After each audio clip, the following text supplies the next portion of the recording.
अनि आज तपाईँ र मैले अन्तर्बिन्ती प्रार्थना भनेको तपाईँ र मेरो हृदयदेखि भित्रदेखि गर्ने प्रार्थना हो।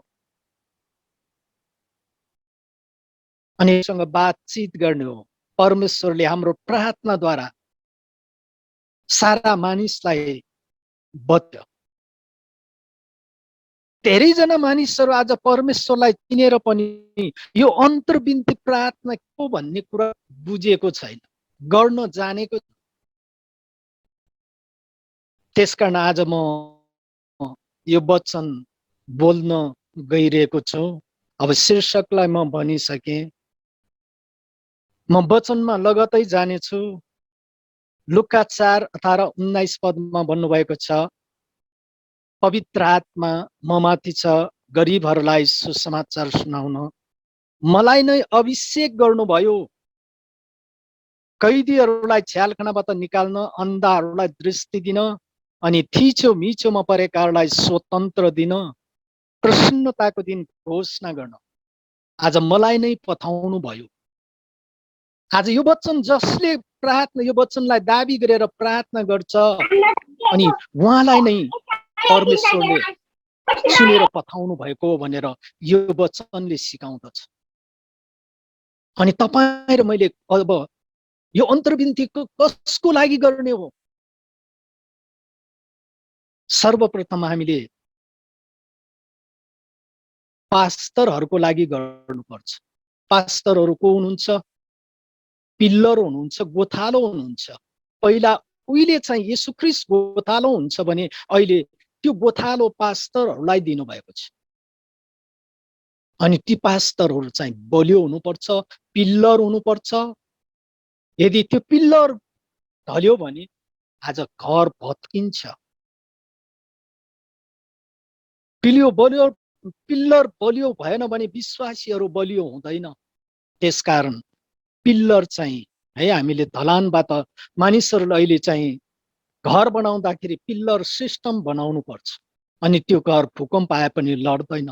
अनि जुन तपाईँ र मैले यो जुन अन्तर्बिन्ती प्रार्थनाले ती पास्टरहरूलाई बलियो होस् भनेर गर्ने प्रार्थना हो। अनि उनीहरूको लागि यो आवश्यकताका कुरा म अहिले जुन लुका 4:18-19 भनेको त्यो वचन हो, नभई नहुने। त्यो वचन पढ्दाखेरि सरलै बुझ्छ, त्यसको व्याख्या गर्नु पर्दैन। किनभने मैले जुन शीर्षकमा भनेको छ अन्तर्बिन्ती प्रार्थना। अब हामी अर्को वचनमा जानेछौँ। याकोब 5:16-18 के भनेको छ? तिमीहरू एक अर्कामा भूल पापहरू स्वीकार गर, तिमीहरू निको हुनलाई एक अर्कामा प्रार्थना गर, अनि धर्मी जनका मानिसको प्रार्थना शक्तिशाली र प्रभावशाली हुन्छ। आज एलिया पनि त हामी जस्तै स्वभाव भएका मानिस थियो।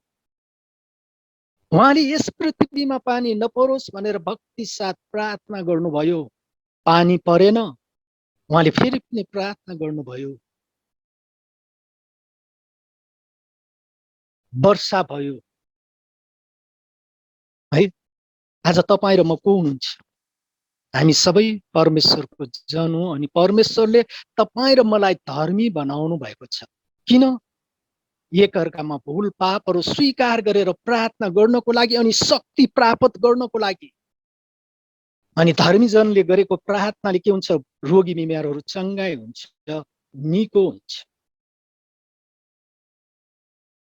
आज हेर्नुहोस्, कोरोना भाइरस लागेका व्यक्तिहरू परमेश्वरलाई नचिनेको कारणले उनीहरूले यो प्रार्थना भनेको के हो केही पनि थाहा छैन। अनि जुन जान्नेहरू पनि उनीहरूको लागि प्रार्थना गरिरहेको छैन।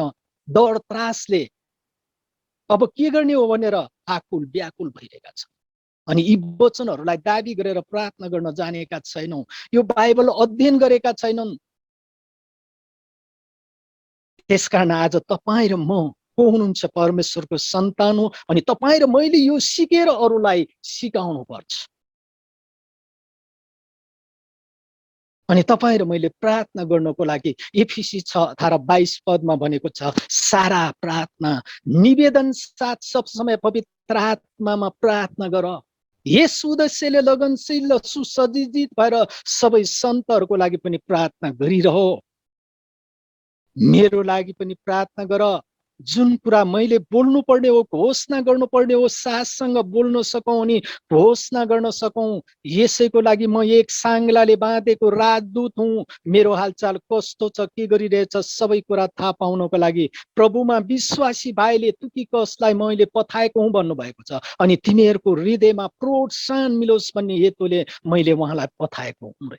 आज पाउलले झ्यालखानाबाट तिमोथीलाई सम्बोधन गरेको यो प्रार्थना हो। आज तपाईँले मैले पनि, तपाईँ र म पनि साङ्लाले बाँधेको राजदूत हुँ। अहिले हेर्नुहोस्, हामी एउटा कोठामा, आज हामी यो नसिद्धिकन हामी अरू ठाउँमा जाँदैनौँ। परमेश्वरले हामीलाई उहाँको साङ्लाले बाँधेको छ, यो वचन सुन्नको लागि, सुनाउनको लागि, सिक्नको लागि। अनि तपाईँ र मैले चाहिँ हर दिन अन्तर्विन्ती प्रार्थना गर्दाखेरि तपाईँ र म पवित्र हुनुपर्छ। अनि परमेश्वरले तपाईँ र मलाई उहाँको रगतले धोएर पखालेर पवित्र बनाउनु भएको छ। त्यसकारण आज हामी पवित्र छौँ। अनि हामी पवित्र भएर प्रार्थना गर्यो भने याकुब 5:16 भनेको काम चाहिँ हुन्छ। प्रार्थना नै शक्ति हो। अनि प्रार्थना नै परमेश्वरलाई सँग बातचित गर्नु हो। यदि परमेश्वरसँग बातचित गरेन भने तपाईँ र म पनि क्रिस्चियन भएर पनि अहिलेको जुन महामारीमा पर्न जान्छ, यो एउटा विपत्ति हो। जुन मिश्र देशमा परमेश्वरले चाहिँ 10वटा विपत्ति ल्याएर त्यहाँबाट इस्रायलहरूलाई छुटकारा, त्यो दासत्वको बन्धनबाट छुटकारा गरेर आज दूध र मह बग्ने देशमा राख्नु भएको छ। अनि तपाईँ र मलाई पनि, जुन हामी हिजो संसारमा थियौँ, हामी पनि दासत्वमा छौँ। हामीले पनि रीतिरिवाज, मूर्ति पूजादेखि लिएर विभिन्न संसारले जुन कुसंस्कार ल्याएको छ, त्यो कुसंस्कारमा हामी बाँधिएका छौँ, लाडिएका छौँ। आज तपाईँ र मलाई त्यो दासत्वबाट निकालेर आज तपाईँ र मलाई अन्तर्विन्ती प्रार्थना गर्ने अनि उहाँको सुसमाचारमा खतिने व्यक्ति बनाउनु भएको छ, आत्मिकी सेना। अहिलेको परिस्थिति भनेको तपाईँ र म आत्मिकी सेना भएर यो अन्तर्विन्ती प्रार्थना गर्नु पर्छ। सबै मानिस बाँचोस्, सबै मानिसले नरकको दण्ड नभोगोस्, सबै बाँचोस्। आजको संसारका मानिसहरूले त्यो कुरा बुझेका छैन। अनि तपाईँ र मलाई हामीलाई विजय दिनुभएको छ। प्रस्थान 17को 8देखि 16सम्म हेऱ्यो भने त्यहाँ चाहिँ उहिले चाहिँ पलिस्तीहरूसँग लडाईँ गरेको है मोसाले चाहिँ सबै उहाँ लिडर हुनुहुन्छ। म वचन पढेर ल्याउँछु। रपितमा अमालेकीहरू इजरायलहरूसँग युद्ध गर्न आउनुभयो। मोसाले योशुवालाई भन्नुभयो, हामी मध्ये मानिसहरू चुनेर अमालेकीहरूसित युद्ध गर्न जाऊ भनेर योशुवालाई आज्ञा गर्नुभयो। अनि योशुले मोसाले भने बमोजिम पलिस्तीहरूसँग लडाईँ लड्न लागे। मोसा हारुन हुर चाहिँ डाँडाका ताक्रोमा गए। मोसाले हात उचाल्नुभयो, इस्रायलहरू विजय हुनुभयो। मोसाले हात तल झार्नुभयो, अमालेकीहरू विजय हुनुभयो। है, यो हात उचाल्यो भनेको प्रार्थना गर्यो, अनि हात तल झार्यो भनेको चाहिँ प्रार्थना गरेन भन्नुभएको छ। अनि प्रार्थना गर्दाखेरि विजय हुने, प्रार्थना नगर्दाखेरि हार्ने। त्यसकारण आज तपाईँ र मेरो प्रार्थना निरन्तर हुनुपर्छ। यदि तपाईँ र म विजय हुन चाहनुहुन्छ। अनि मोसा र हारुन चाहिँ डाँडाका ताक्रोमा गएर उहाँले चाहिँ प्रार्थना गर्नुभयो। इस्रायलहरू विजय हुनुभयो, हात तल झार्नुभयो, अमालेकीहरू विजय हुनुभयो। है, तर प्रार्थना गर्यो भने इस्रायलहरू विजय हुने, प्रार्थना गरेन भने इस्रायलहरू हार्ने। अनि हारुन मोसाको हात चाहिँ ठाके, हारुन हुरले उहाँको हातलाई थामिराखे। एकाले अर्कापट्टि गरेर उहाँको हातलाई सूर्यदेखि सूर्यास्तसम्म स्थिर रहन दिनुभयो। अनि योशुले अमालेकीहरूलाई तरवारले जिते। है, मोसासँग हारुन हुर कहाँ गयो? डाँडाका ताक्रोमा गएर प्रार्थना गर्न गयो। अनि जुन योशु पलिस्तीहरूसँग लडाईँ लड्नुभयो अनि उनीहरूको प्रार्थनाद्वारा योसु चाहिँ विजय हुनु। अनि मूसाले भन्नुभयो, परमेश्वरले मूसालाई भन्नुभयो एउटा पुस्तकमा लेख। अनि उनीहरूको जुन परमेश्वरले मूसालाई भन्नुभयो एउटा पुस्तकमा लेख, अनि मूसाले एउटा वेदी बनाएर परमप्रभुको नाउँ मेरो झन्डा राखे। अनि तिनले भने परमेश्वरको सिंहासनतर्फ हातहरू उचालेका थिए। परमप्रभु पुस्तौं पुस्ता अमालेकीहरूसित युद्ध गर्नेछौ भनेर घोषणा गर्नुभयो। आज परमेश्वर है, आज तपाईँ र मैले पनि अन्तर्विन्ती प्रार्थना गर्यो भने परमेश्वरको नाउँ हामीले झन्डा राख्नुहुन्छ अनि परमेश्वर हामी सँगसँगै हुनुहुन्छ। हामी जुन ठाउँमा जाउँ, तपाईँ र मसँगै प्रार्थनामा गर्यो भने हामी जहाँ भए तापनि त्यही हामीसँगै परमेश्वर हुनुहुन्छ। किनभने परमेश्वरले हामीलाई जुन चाहिँ कोरिन्थीको पुस्तकमा तिमीहरूको शरीर मन्दिर हौ, तिमीहरूको शरीर भवन हौ, तिमीहरूको शरीर पवित्र आत्माका मन्दिर हौ भन्नुभएको छ। त्यसकारण उहाँ हाम्रो भित्र बास बस्नुहुन्छ, हामी भित्र उहाँ बास बस्नुहुन्छ। हामी जहाँ जुन ठाउँमा गए पनि उहाँ हामीसँगै हुनुहुन्छ। त्यसकारण तपाईँ र मैले परमेश्वरलाई मुख खोल्नु पर्यो, उहाँको वचनलाई घोषणा गर्नु नै हामीले चङ्गाई पार्नु, हामीले उहाँसँग मागेका कुराहरू हामीले पाउनु, आशिष पाउनु। आज प्रस्थान 17को आत्माले तपाईँ र मलाई पनि विजय दिनुभएको छ यो अन्तर्विन्ती प्रार्थना गर्नेहरूलाई। अनि यसै 58 देखि 14 वर्षसम्म बोलेको वचनले ती पास्टरहरूको लागि जीवनमा चाहिँ लागू होस्। त्यहाँको यो शीर्षकमा के भनेको छ? साँचो उपवास भन्नुभएको छ।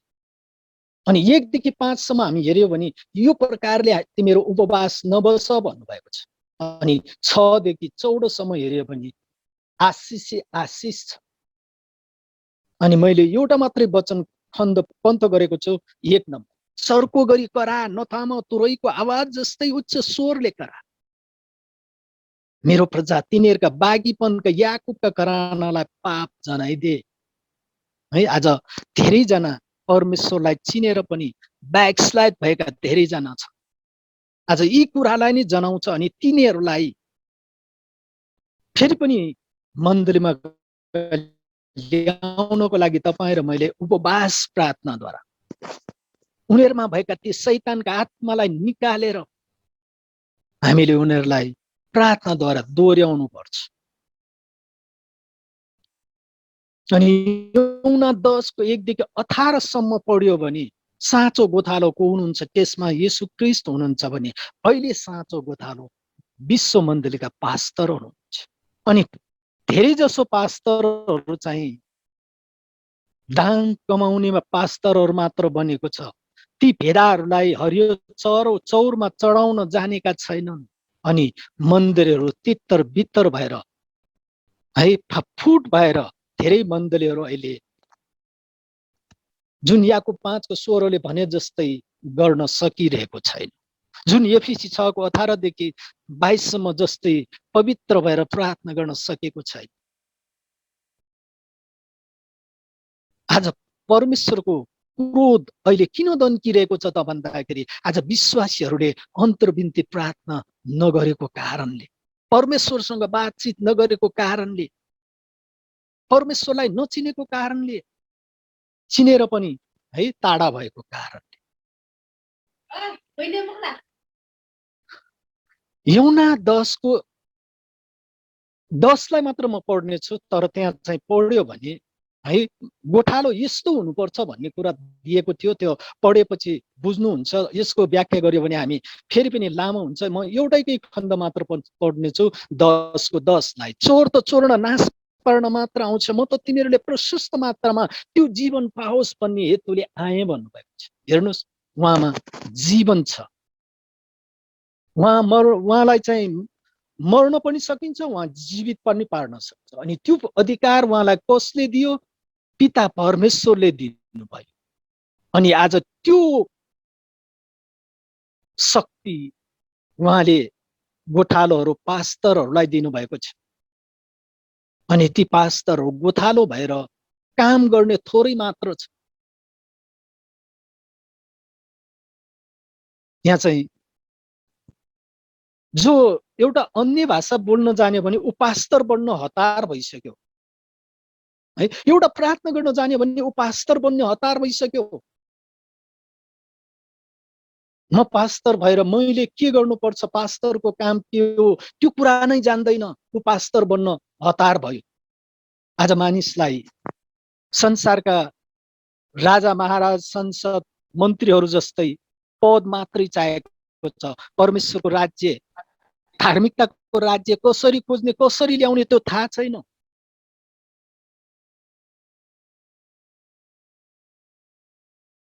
त्यसकारण आज तपाईँ र मैले जुन यो पास्टरहरूको लागि आवश्यकताका कुराहरू उनीहरू यस्तो होस् भनेर हामी यो प्रार्थनालाई दाबी गरेर हामी अन्तर्विन्ती प्रार्थना गर्न सक्छौँ।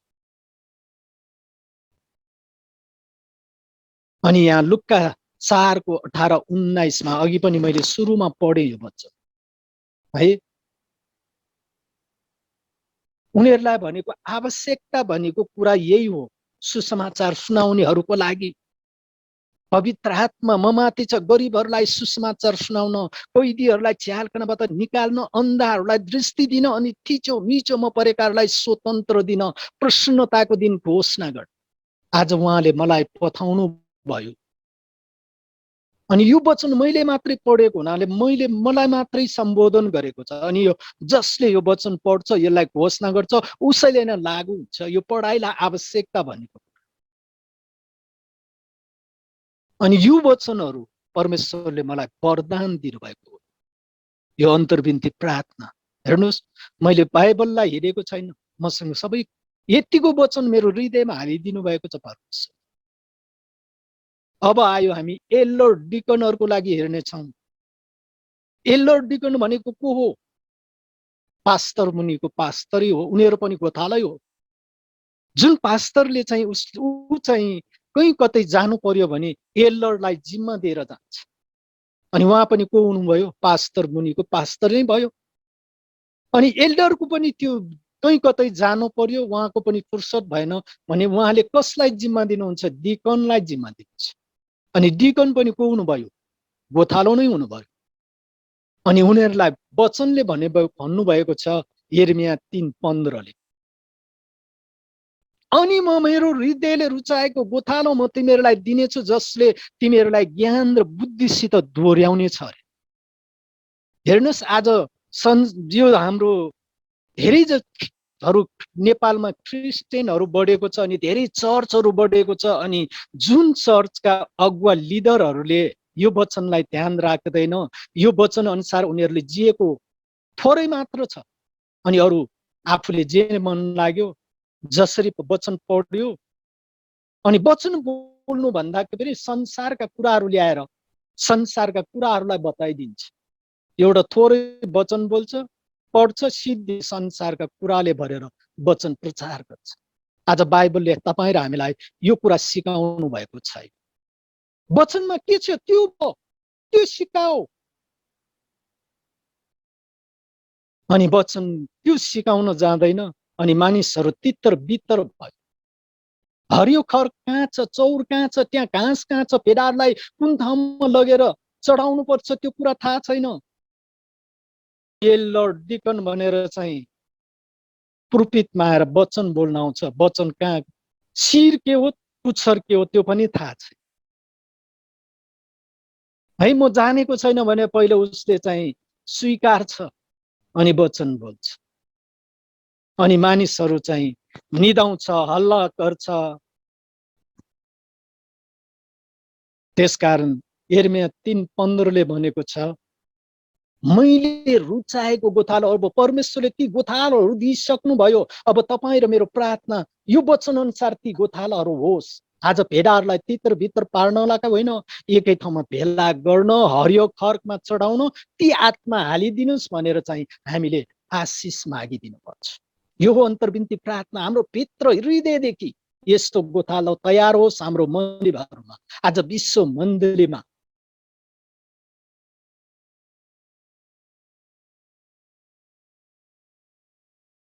अनि आज आराधना झुन्डको लागि गरिने प्रार्थना है, अघि चाहिँ सुरुमा हामी प्रार्थना पास्टरहरूको लागि गरिने वचनहरू पढे, अनि अहिले एल्डर डिकनहरूको लागि गरिने प्रार्थनाको वचन सुने। अब हामी आराधना झुन्डको लागि गरिने प्रार्थनाको वचनलाई हामी हेर्न जान्छौँ। अनि आराधना झुन्ड परिवारलाई पनि परमेश्वरले वचनद्वारा सम्बोधन गर्नुभएको छ। भजन सङ्ग्रह 29 को 1 र 2 पदमा भन्नुभएको छ,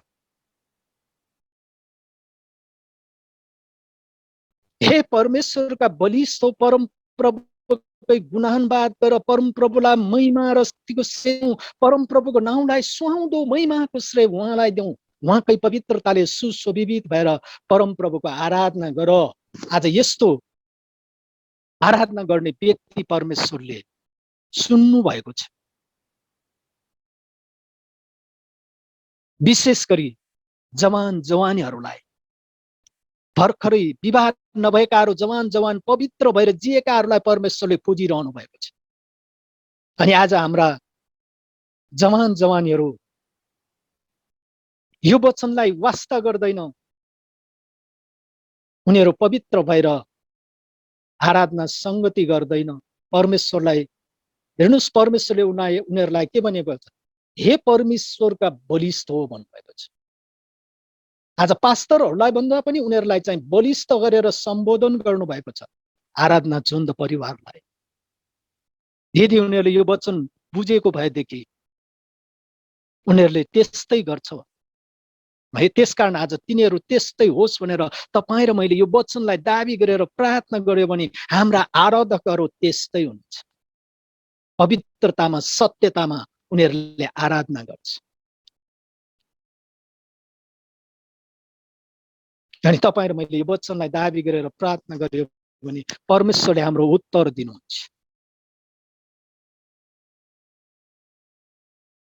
आज परमेश्वरको जुन आराधनाले मानिसलाई चाहिँ त्यो भजन गीतद्वारा चाहिँ मानिसहरू प्रभुमा आएका छन्। उनीहरूले गरेको आराधनालाई हेरेर, उनीहरूले गाएको भजन गीतले मानिसको परिवर्तन, आत्मा परिवर्तन भएको छ, परमेश्वरलाई चिनेको छ। अब आयो हामी जवान भाइ बहिनीहरूको लागि है। जवान भाइ बहिनीहरूको लागि हामीले दानियलको पुस्तक हेर्नुहोस्। दानियललाई चाहिँ परमेश्वरले अर्थ खोल्ने व्यक्ति बनाउनु भएको छ। नबुकदनेस्सर राजाको चाहिँ सपनाको अर्थ उहाँले खोलिदिनु भयो। अनि त्यो राजालाई उहाँले चाहिँ पद नियुक्त है, उच्च पदमा हालिदिनु भयो। दानियल एउटा सपना अर्थ खोल्ने व्यक्ति हुनु। अनि हाम्रा जवान भाइ बहिनीहरू पनि त्यस्तै हुनुपर्छ। हामीले यी वचनलाई जुन दानियलको 2 अध्यायको 24 पददेखि 49 पदसम्म पढ्यो भने दानियलले चाहिँ नबुकदनेस्सर राजाको चाहिँ सपना अर्थ खोलेको छ। अनि त्यहाँ राजा पनि दानियललाई दण्डवत गरेको छ। आज हाम्रो जवान भाइ पनि हाम्रो राजा महाराजहरूले दण्डवत गर्ने व्यक्ति हुनुपर्छ। अनि त्यो गर्नको लागि तपाईँ र मैले प्रार्थनामा उचालिदिनुपर्छ, अन्तर्विन्ती प्रार्थना। हाम्रो जवान भाइ बहिनीहरू यो सपना दर्शन खोल्ने व्यक्ति होस्। अनि यहाँ भजन सङ्ग्रह 119 को 9लाई म पढ्नेछु। यहाँ भनेको छ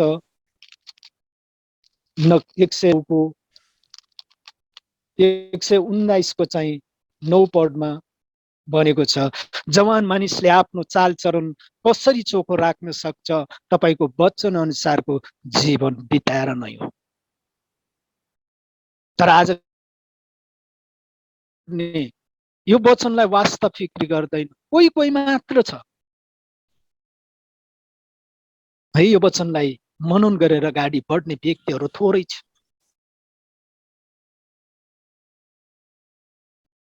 अनि हामी बाल संगतिलाई पनि उचाल्नु पर्छ। ती जवान भाइ बहिनीहरू पनि आज उनीहरू भनेको चाहिँ यो हतियार बोक्न सक्ने व्यक्ति हुन्। के हतियार भनेको बुढा बच्चाले बोक्न सक्छ? सक्दैन। त्यसकारण परमेश्वरलाई जवानहरू चाहिन्छ भने अब हाम्रो बाल सङ्गतिका बाल बलिकाहरू पनि परमेश्वरलाई चाहिन्छ। किनभने परमेश्वरको वचनले भन्नुभएको छ बालकहरूलाई म कहाँ आउन नदियो, आउन नरोक भन्नुभएको छ। उनीहरूको मुखबाट पनि परमेश्वरको प्रशंसा हुनुपर्छ भन्नुभएको छ। अनि यहाँ हितोपदेश 22:6 भनेको छ बालकलाई ऊ हिँड्नु पर्ने बाटोमा तालिम देऊ ताकि वृद्धावस्थासम्म त्यसबाट तर्किएर जाँदैन। है आज हामी ती शिक्षाहरू दिने शिक्षक शिक्षिकाहरूको लागि पनि प्रार्थना गर्नुपर्छ। तिनीहरूले ती बालबालिकाहरूलाई कहिले पनि बुढेसकालसम्म पनि नसिक्ने नबिर्सिने शिक्षाहरू दिन जानुपर्छ। अब यहाँनिर चाहिँ म छोटो अरब देशका मुस्लिमहरूको चाहिँ बालबालिकाहरूको कुरा तपाईँहरूलाई उदाहरण राख्नेछु। त्यहाँ चाहिँ उनीहरू 5 पल्ट नमाज पढ्छ अनि नमाज पढ्दाखेरि उसका आफ्ना छोराछोरीलाई आफ्नो औँला चाहिँ त्यो बच्चालाई हात समाएर उनीहरूले त्यो मस्जिदमा लानुहुन्छ। अनि तपाईँ र मैले पनि आफ्ना छोराछोरीलाई बुढेसकालसम्म नबिर्सिने शिक्षा दिनको लागि आज तपाईँ र मैले पनि मण्डली चर्चमा लगेर यी शिक्षाहरू दिन सक्नुपर्छ। किनभने उनीहरूले बुढेसकालसम्म पनि नबिर्सोस्। त्यसकारण आज तपाईँ र मैले जुन ती बालबालिकाहरूको लागि हितोपदेश 22:6 दाबी गरेर प्रार्थना गर्यो भने हाम्रा टिचरहरू उनीहरूका शिक्षा दिने शिक्षिकाहरूलाई पनि त्यस्ता शिक्षाहरू दिने आत्मा हामीले हालिदिनुहोस् भनेर उनीहरूको लागि पनि आशिष मागिदिन सक्नुहुन्छ। यो अन्तर्विन्ती प्रार्थनाको श्रेणी म तपाईँहरूलाई बताउँदैछु है। पहिलो कसको लागि गर्ने? पास्टरहरूको लागि। दोस्रो कसको लागि गर्ने? एल्डर डिकनहरूको लागि। तेस्रो कसको लागि? आराधना चुन्द परिवारको लागि। अनि चौथो कसको लागि? जवान भाइ बहिनीहरूको लागि। पाँचौं कसको लागि? बाल सङ्गतिको लागि, बाल टिचरहरूको लागि। अब आयो रोगी बिमारीहरूको लागि। आज पापको कारणले सबै मानिस बिरामी छ अनि आफूले पाप गरेको कारणले आज यो कोरोना भाइरसले मलाई पनि मेरो प्राण पनि लिन्छ कि भनेर डर त्रासले आज सबै मानिसहरू कोठामा छ। खोइ भाइरसका कीटाणुहरू कहाँ छ, कुन ठाउँमा त्यो कुरा थाहा छैन। आज विश्व त्रासित छ अनि आज तपाईँ र मलाई आत्मिक सेना बनाएर हामी प्रभुको काम गर्दैछौँ, उहाँको हतियार चलाउँदैछौँ। अनि संसारको हतियारले मान्छे मार्छ भने तपाईँ र मैले चलाएको हतियारले मान्छेलाई बचाउँछ। हेर्नुहोस् कस्तो विपरीत उल्टा काम छ। परमेश्वर हाम्रो अचम्मका परमेश्वर हुनुहुन्छ। आज हाम्रो मुखद्वारा चाहिँ सबै रोगी बिमारहरू निको चङ्गाइ हुन्छ। उहिले जुन येशू ख्रीष्टले गर्नुभयो अनि 12 चेलाले गर्नुभयो, 12 चेलाद्वारा आज त्यो जिम्मा पास्टरहरूलाई दिनुभयो अनि पास्टरद्वारा आज सबै मानिसलाई, सबै विश्वासीलाई उहाँले पवित्र बनाउनु भएको छ। अनि के को लागि? उहाँको काम गर्नु। अनि हामी उहाँको काम गर्दैछौँ। यसै 53:4-5 के भनेको छ? निश्चय नै उसले हाम्रो निर्बलताहरू बोकेको छ, हाम्रो अधर्म बोकेको छ, हाम्रो पाप अधर्म है। निश्चय नै हामीले उसको ओर्दाको चोटले हामी निको भएका छौँ। यिर्मया 33:6 के भनेको छ? तापनि त्यसमा स्वस्थ र आरोग्यता ल्याउनेछु, म मेरो प्रजालाई निको पार्नेछु, प्रशस्त शान्ति सुरक्षा भोग गर्न दिनेछु।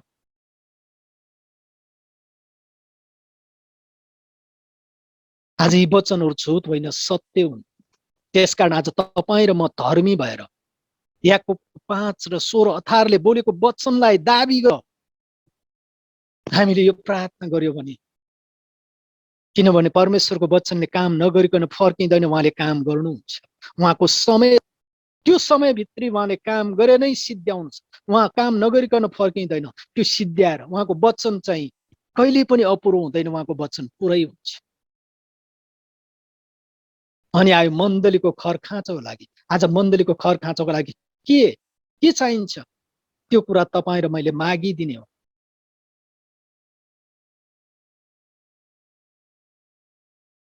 अनि यहाँ लुक्का 11:9-13 पदमा के भनेको छ? माग त तिमीलाई दिनेछ, खोज त तिमीलाई भेट्टाउनेछ, धकधक्या त तिमीलाई उघारी दिनेछ।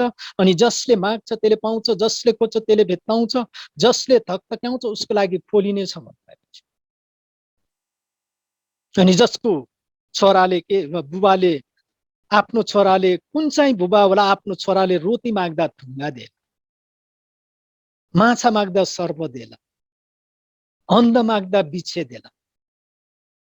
अनि तिमीहरू दुष्ट भइकन आफ्ना छोराछोरीलाई असल थोकहरू दिन जान्दछौ भने स्वर्गीय पिताले तिमीहरूलाई कति बढी गरेर पवित्र आत्मा दिनुहुन्छ अरे। आज तपाईँ र मैले माग्ने भनेको नै पवित्र आत्मा हो। हामीले धन सम्पत्ति, घर जग्गा जमिन माग्ने होइन, अनि परमेश्वरलाई नचिनेका मानिसहरूको आत्मालाई माग्ने हो। परमेश्वरले तपाईँ र मसँग चाहिँ 8वटा चिज लिनुभएको छ, अनि उहाँले तपाईँ र मलाई सबै कुरा सिद्ध्याएर दिनुभएको छ। अनि यो कुरामा हामी नजाउँ, किनभने यो कुरामा गयो भने हामी यो अन्तर्विन्तीको प्रार्थनामा चाहिँ ढिला हुन्छ है। उहाँले तपाईँ र मलाई माग्न अधिकार दिनुभएको छ, त्यसकारण तपाईँ र मैले के माग्ने हो त्यो कुरा वचनले बताएको छ। अनि उहाँसँग अन्तर सम्बन्ध बलियो पार्नको लागि यूहन्ना 15:7-8 पदमा भन्नुभएको छ, तिमीहरूमा म रहन्छु, ममा तिमीहरू मेरो नाममा सहमत भएर तिमीहरूले जे इच्छा लाग्छ माग, म तिमीहरूलाई त्यही गरिदिनेछु। मेरो नाममा तिमीहरूले धेरै फल फलाएर मेरा चेला हो भन्ने प्रमाणित गर्यो भने यसैमा मेरो पिताको महिमा हुनेछ भन्नुभएको छ। पितालाई महिमा दिने अनि धेरै फल फलाउने व्यक्ति परमेश्वरलाई चाहेको छ। आज तपाईँ र म धेरै फल फलाउने व्यक्ति हो कि होइन? धेरै फल फलाउनको लागि के गर्नु पर्यो? प्रभु येशूले जस्तै सब थोक उहाँलाई दिनु पर्यो, अनि उहाँले तपाईँ र मलाई सब थोक दिनुहुन्छ। हामीले प्रेरित 2:42 देखि 47 पदसम्म हेर्यो भने त्यहाँ एकदम आज नभई नहुने कुरा है, यो प्रेरितको पुस्तकले 2को चाहिँ 42 देखि 47 पद सबै पढ्यो भने आज सबै विश्वासीले यो काम गर्यो भने परमेश्वरको राज्य तुरुन्तै आउँछ। हेर्नुहोस् यहाँ के भनेको छ, विश्वासीहरूको संगति भनेको चाहिँ शीर्षकमै। अनि आज तपाईँ र मेरो संगति भनेको यस्तो हुनुपर्छ, तिनीहरू प्रेरितका शिक्षा, संगति र रोटी बाँच्न र प्रार्थनामा भक्ति साथ लागिरहन्थे। हरेकको हृदयमा भय उत्पन्न भयो र प्रेरितद्वारा धेरै अचम्मका कामहरू र चिन्हहरू भए। अनि विश्वास गर्ने जति सबै एकसाथ बस्थे र तिनीहरूका सबै थोक साझा थिए। तिनीहरूले आफ्ना सम्पत्ति र मालमत्ता बेचिकन जस जसलाई जे कुराको खाँचो पर्थ्यो सबैलाई बाँधिदिन्थे। तिनीहरू एकै मन भई मन्दिरमा एकसाथ उपस्थिति हुन्थे र घर घरमा रोटी भाँच्थे र तिनीहरू खुसी र शुद्ध हृदयले मिलिजुली खान्थे र परमेश्वरको प्रशंसा गर्दै र सबै मानिसहरू शुभेच्छा पाउँदै बस्थे। उद्धार पाउनेहरूले प्रभुले दिनदिनै तिनीहरूको संख्यामा थपिदिनुहुन्थ्यो। आमीन हालेलुया। आज तपाईँ र मलाई परमेश्वरले दिनदिनै आशिष थपिदिनुहुन्छ यो काम गर्यो भने। आज तपाईँ र मैले विश्वासी परिवारलाई आशिष मागिदिने प्रार्थना हो। अनि देश विदेशको लागि है, आज देश विदेशमा जति पनि हाम्रो विश्वासी परिवारहरू छरेर बसिरहेका छन् उनीहरूको लागि आशिष मागिदेऊ हामी। उनीहरूलाई स्वर्गीय छ्याल ढोका उगारेर आशिषले वर्षाइदिनुहोस्। अनि जुन उद्देश्य लिएर त्यो देशमा गएका थियौँ त्यो उद्देश्य पुरा होस्, परमेश्वरको राज्य आउन सकोस्, परमेश्वरको भण्डारमा थुपार्न सकौँ। प्रत्येकको आत्मालाई बचाउनको लागि आज विभिन्न देशमा हामीहरूलाई पठाइरहेको छ। अनि आज विभिन्न देशमा परमेश्वरको काम भयङ्कर रूपमा भइरहेको छ। त्यसकारण आज तपाईँ र म आत्मिकी सेना भएर यो काम, यो अन्तर्विन्ती प्रार्थना गर्नु पर्यो। अनि यहाँ यूहन्ना 16:24 के भनेको छ, कहिले तिमीहरूले मसँग मागेका छौ माग अनि तिमीहरूले पाउनेछौ, अनि तिमीहरूले आनन्दपूर्ण होस् भनेर परमेश्वरले तपाईँ र मलाई माग भन्नुभएको छ। अनि मुक्ति पाउनु पर्ने व्यक्तिहरूलाई को लागि आज तपाईँ र मैले उनीहरूको आत्मालाई बचाउनको लागि उनीहरूको आत्मा माग्नु पर्यो। अनि यहाँ त्यहाँ मर्कुस मत्ती 21:22 के भनेको छ, विश्वासको प्रार्थनाले विश्वास साथ तिमीले माग तिमीहरूले पाउनेछ भन्नुभएको छ। मर्कुस 11:24 पनि त्यही भनेको छ है।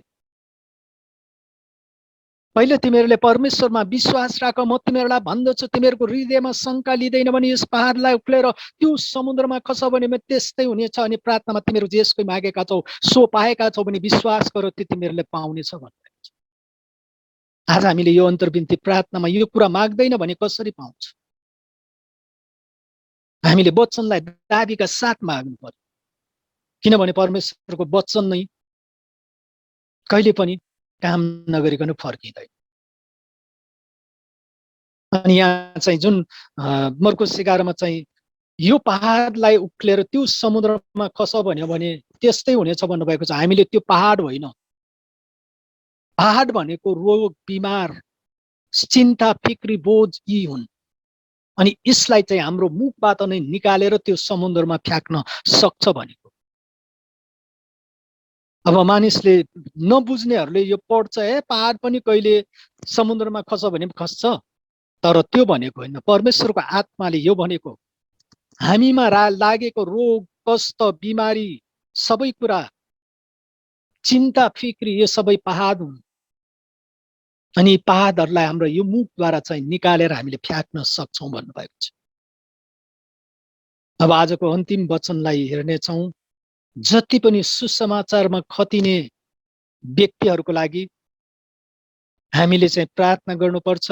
अनि त्यो प्रार्थना हामीले जिद्दामा मैले त त्यो ट्रेनिङ पनि लिएको थिएँ है। त्यहाँ युथ भिजन भनेर चाहिँ 2 महिना तालिम दिन्छ। अनि ती 2 महिना तालिम लिएर चाहिँ कहाँ जानुपर्ने, अनि त्यो तालिम उनी जुन देशको लागि म सुसमाचार सुनाउन जान्छु भन्ने देशलाई चाहिँ उनीहरूले चाहिँ टिकट चाहिँ आफ्नै भाडा अनि खानपिन बस्ने सुविधा चाहिँ त्यहाँ जुन कोरियनहरू छ अमेरिकनहरू छ अनि फिलिपिनहरू छ तिनीहरूले चाहिँ त्यहाँ त्यो सङ्गठन खोलेको छ। अनि त्यो युथ भिजन स्कुल खोलेको छ। अनि तिनीहरूले चाहिँ त्यो ठाउँमा लगेर सुसमाचार प्रचार गर्न लगाउँछ। त्यो मुस्लिम देशमा त्यस्तो खतरा खतरा ठाउँमा गएर सुसमाचार सुनाउन जानुपर्छ, आफ्नो ज्यान नै खतरामा राखेर। त्यसकारण आज उनीहरूको लागि हामीले प्रार्थना गरिदिनुपर्छ। उनीहरूलाई चाहिँ आर्थिक भौतिक साधनदेखि लिएर है। एफिसी 6:10 देखि 18 पढ्नेछु। म पढेर मात्रै अब कुनै पनि व्याख्या गरेको छैन मैले। यो तपाईँहरूले यो यदि पद टिप्नु भएको छ भने तपाईँहरूले चाहिँ पछि यी कुराहरूलाई रिप्ले गर्नु होला। अब अन्त्यमा प्रभुमा र उहाँका शक्तिको सामर्थ्यमा बलवान हौं, डियोब्लसको युक्तिहरूका विरुद्धमा खडा हुन सक्नुलाई परमेश्वरका सारा हतियारहरू धारण गर, किनकि हामीहरूको युद्ध शरीर र रगतको विरुद्ध होइन, तर प्रधानताका विरुद्ध र शक्तिहरूका विरुद्ध, वर्तमान अन्धकारका सांसारिक शासकहरूको विरुद्ध र स्वर्गीय स्थानहरूका भएका दुष्टाइका आत्मिकी सेनाहरूका विरुद्ध हो। यसै कारण परमेश्वरका सारा हतियारहरू उठाउ र यसरी खराब दिनको सामना गर्न सक र सबै काम गरेर खडा हुन सक्ने हौं। यसकारण आफ्ना कम्मर कसे सत्यले कसेर धार्मिकताको छातीपाता लगाएर खडा हौं र खुट्टामा मिलापको सुसमाचारको जुत्ता लिएर तयार रहौं। साथै विश्वासको ढाल उठाउँ, यसबाट तिनीहरू दुष्टका सबै अग्निबाणी निभाउन सक्ने छौं। मुक्तिको तोप लगाउँ र पवित्र आत्माको तरवार ल्याउँ, जो चाहिँ परमेश्वरको वचन हो। सारा प्रार्थना निवेदन साथ सब समय पवित्र आत्मामा प्रार्थना गर। यस उद्देश्यले लगनशील र सतर्क भएर सबै सन्तहरूको लागि का निमित्त प्रार्थना गरिरह। आमीन। हालेलुया। आजको वचनलाई हामी यही राख्नेछौँ। तपाईँ र मलाई यो अन्तर्विन्ती प्रार्थनाले सिकाउनु भएको छ। अहिलेको समय हामी आत्मिकी सेना बनेर सबैको लागि आशिष माग्ने प्रार्थना हो है। आज जतिले यो वचन सुने अनि वचनद्वारा परमेश्वरले आशिष दिनुभयो अनि म बोल्नेलाई पनि परमेश्वरले आशिष दिनुभयो। हुन्छ, आजको वचनलाई राख्नेछु। म छोटो परमेश्वरलाई धन्यवाद दिन्छु वचनको लागि। हालेलुया। जीवित परमेश्वर पिता, तपाईँ कति महान हुनुहुन्छ। आज तपाईँले हामीलाई वास्ता फिक्री गरेर हामी यति प्राणीलाई यो जुम मार्फत तपाईँले भेला गरेर आजको जुन अन्तर्विन्ती प्रार्थनाको विषयमा तपाईँ हामीसँग बोल्नुभयो अनि यो वचनद्वारा तपाईँले हामीलाई प्रशस्त आशिष दिइसक्नु भएको छ भने घोषणा गर्नुहुन्छ। आजको आवश्यकता भनेको अन्तर्विन्ती प्रार्थना हो अनि सबैलाई यो प्रार्थना गर्ने आत्मा र हृदय तपाईँले हालिदिनुहोस्।